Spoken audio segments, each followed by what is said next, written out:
The Journey of Enlightenment Through Letting Go. Introduction. In the spiritual landscape of Buddhism, enlightenment Bodhi is not seen as an attainment in the conventional sense, but as a profound realization of the way things truly are. One of the essential gateways to this realization is the practice of letting go. Letting go does not mean passive resignation or indifference to life. Rather, it signifies the release of clinging, whether to desires, aversions, concepts, or even to one's sense of self. The path of letting go allows the practitioner to see reality without distortion, free from the weight of attachments and delusions. This essay explores the role of letting go in the Buddhist path, examining its philosophical, psychological, and practical dimensions, while showing how it culminates in the liberation of the mind. 1. The roots of clinging and the need to let go. The heart of the Buddha's teaching is the recognition that suffering dukkha arises from craving, tan, and clinging. The mind naturally grasps at pleasant experiences, resists unpleasant ones, and seeks to control or secure permanence in a world that is impermanent. This grasping creates tension, dissatisfaction, and bondage. Letting go, therefore, is not merely an ethical ideal, but a direct antidote to the root cause of suffering. By loosening the grip of craving and attachment, the practitioner can experience freedom, lightness, and clarity. The Buddha compared clinging to grasping a burning coal. Only when we release it do we stop being burned. Letting go is not a loss, but a liberation. 2. The paradox of letting go. A paradox lies at the heart of this practice. The more we try to achieve letting go as a goal, the more we reinforce the clinging mindset. True letting go is not forced renunciation, but a natural relaxation of grasping. It arises from insight into the impermanent and unsatisfactory nature of things. When one sees that nothing can be permanently possessed or controlled, the urge to hold on begins to fade. Thus, letting go is less an act of willpower and more an act of wisdom. It requires trust, patience, and the willingness to release even the subtle clinging to spiritual attainments or concepts of enlightenment itself. 3. Letting go in the Buddha's life. The Buddha's own life exemplifies the centrality of letting go. Before his awakening, Siddhartha Gautama lived in luxury but recognized its hollowness. He renounced palace life, wealth, and status in search of truth. Yet after years of extreme asceticism, he also let go of the clinging to self-mortification and embraced the middle way. Finally, under the Bodhi tree, he let go even of the struggle to attain enlightenment. In that final act of release, awakening dawned. This illustrates a key principle. Letting go is not limited to material possessions or external conditions, but extends to ideas, identities, and even the very striving for liberation. It is a continuous process of releasing layer after layer of subtle attachment. 4. The gradual practice of letting go. Letting go unfolds on many levels. 4.1. Letting go of external possessions. Generosity.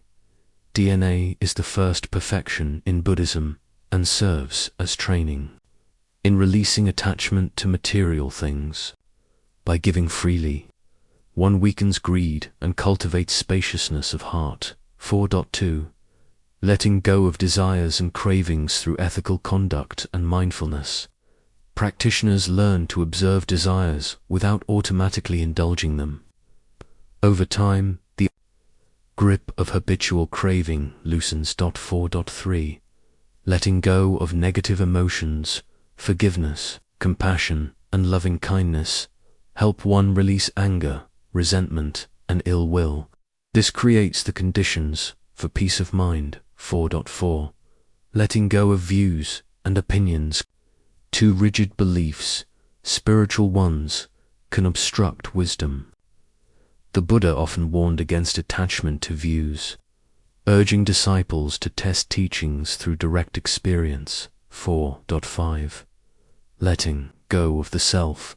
The deepest release is the relinquishment of the sense of I and mine. By seeing the self as a constructed illusion, the practitioner breaks free from the fundamental ignorance that perpetuates samsara. 5. Letting go in meditation. Practice meditation provides the laboratory in which letting go can be directly experienced. Breath meditation. Nenpinasati, one learns to let go of distractions by gently returning to the breath. Vipassana, insight meditation. The meditator observes sensations, thoughts, and emotions arising and passing away, realizing their impermanence. Metta meditation. By cultivating loving-kindness, one releases ill will and aversion. In advanced practice, meditators even let go of attachment to meditative states. Jhanas clinging to blissful absorptions can become a subtle trap. True liberation lies in letting go of all conditioned experiences, no matter how refined. 6. Psychological dimensions of letting go. Modern psychology increasingly recognizes the wisdom of letting go. Stress, anxiety, and depression often stem from excessive attachment to control, to expectations, or to self-image. Letting go parallels practices like acceptance, mindfulness-based stress reduction, and cognitive reframing. Buddhist letting go, however, goes deeper. It is not only about coping with life's difficulties, but about uprooting the fundamental misperceptions that cause suffering. It points to the radical possibility of inner freedom, regardless of external conditions. 7. Letting go and the experience of freedom. Those who practice letting go often describe a sense of lightness, openness, and joy. Burdens that once seemed immovable dissolve. Relationships improve as one no longer seeks to control others or depend on them for validation. Fear of loss diminishes, replaced by gratitude for the present moment. This freedom is not passive, but dynamic. By letting go of ego-driven striving, one becomes more responsive, compassionate, and engaged with life. Far from indifference, true letting go enhances one's capacity to love and serve. 8.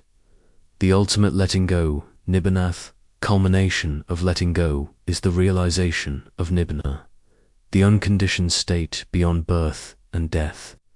Nibbana is described as the extinguishing of craving, the cooling of the fires of greed, hatred, and delusion. It is not annihilation, but complete freedom.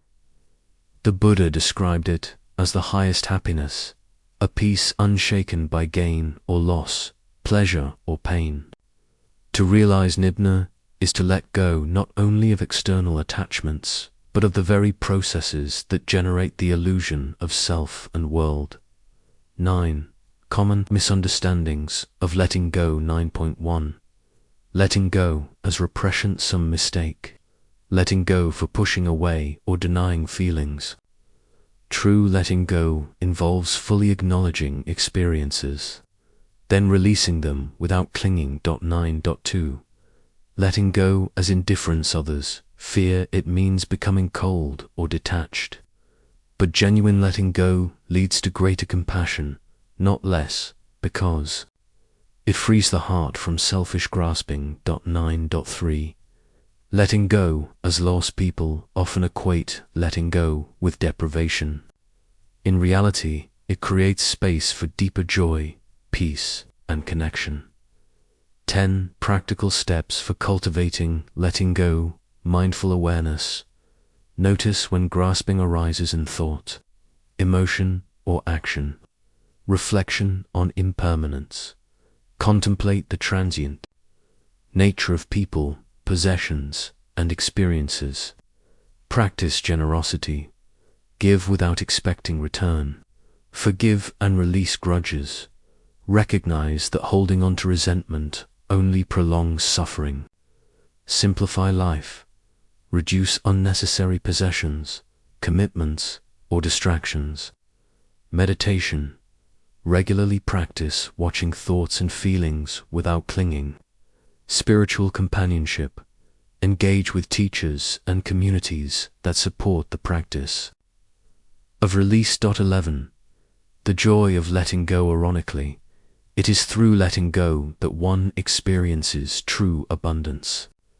Free from constant craving and fear, the heart becomes naturally joyful. A person who has let go deeply is not impoverished but rich in inner peace, kindness, and equanimity. As the Dhammapada says, by letting go, one becomes free. By restraining the mind, one finds peace.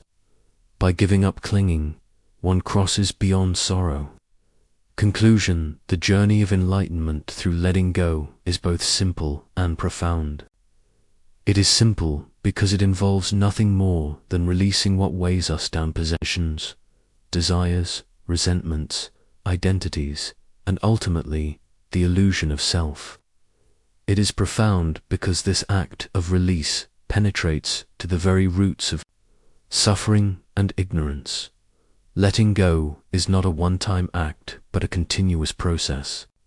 Each moment provides an opportunity to loosen the grip of craving and to experience the spaciousness of freedom.